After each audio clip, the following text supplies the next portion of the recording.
আমি অবস্থান করছি রাজশাহী শহরের সবথেকে ব্যস্ততম এলাকা রেলগেট এলাকায়। রাজশাহী শহর এখন যানজটের নগরী, দুর্ভোগের নগরী।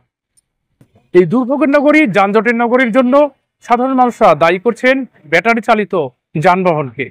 এই ব্যাটারি চালিত যানবাহনের নিয়ন্ত্রণ নিয়ে আমরা কথা বলেছি রাজশাহী সিটি কর্পোরেশন কর্তৃপক্ষ আমাদের জানিয়েছেন ব্যাটারি চালিত যানগুলোর উপরে তারা নির্দেশনা দিলেও সেগুলোর এখন মানা হচ্ছে না।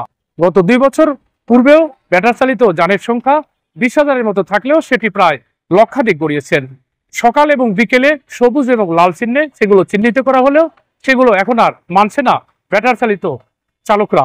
এই চিকিৎসা নগরীতে, এই শিক্ষা নগরীতে প্রতিদিন দূর দূরান্ত থেকে ছুটে আসে সাধারণ মানুষ। তারা এসেই পড়ছেন দুর্ভোগে। এই দুর্ভোগ থেকে তারা পরিত্রাণ পেতে চায়। ইমদাদুল হক, চ্যানেল এস, রাজশাহী।